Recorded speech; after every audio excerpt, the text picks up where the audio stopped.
ក្រសួងរៀបចំដែនដីចាប់ផ្ដើមចែកបានកម្មសិទ្ធិជូនអតិថិជនបុរីលេងនវត្រាដំណាក់កាលទី3ចំនួន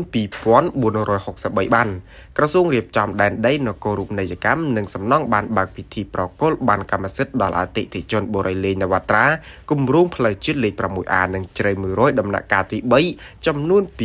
2463បាននៅព្រឹកថ្ងៃទី27ខែវិច្ឆិកានៅទីស្តីការក្រសួងក្រមអធិបតីភាព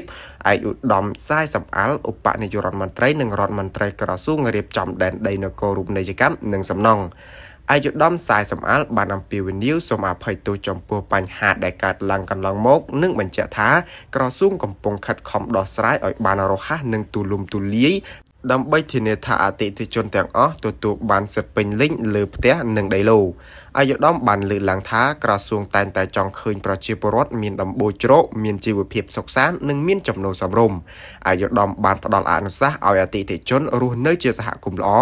ដោយគិតគូរអំពីផ្លូវទឹកភ្លើងបរិស្ថានសុវត្ថិភាពនិងការដាំដើមឈើក្នុងទីកន្លែងរស់នៅក្រសួងនឹងបន្តសហការជាមួយក្រុមហ៊ុនបុរីនិងធនាគារដើម្បីធានាលំហូរសាច់ប្រាក់និងជួយឲ្យប្រជាពលរដ្ឋទទួលបានអត្រាការប្រាក់ទាបសម្រាប់ការបង់ថ្លៃផ្ទះនិងដីឡូ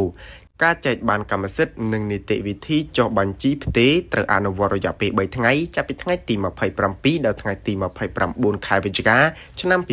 2025នៅក្រសួងរៀបចំដែនដីសម្រាប់អតិថិជនក្នុងតំបន់ជ្រៃ100និងអន្លង់ស្លែងស្រុកមុខកំពូលខេត្តកណ្ដាលក្នុងដំណាក់កាលទី3នេះអតិថិជនដែលបានបង់ប្រាក់គ្រប់ 100% អាចដាក់ពាក្យស្នើសុំផ្ទេរកម្មសិទ្ធិក្នុងក្របខ័ណ្ឌច្បាប់ដោយភ្ជាប់កិច្ចសន្យាលក់ទិញច្បាប់ដើមវិក័យប័ត្របង់ប្រាក់ឬឯកសារភស្តុតាងបង់ប្រាក់និងឯកសារពាក់ព័ន្ធផ្សេងៗតាមតម្រូវការ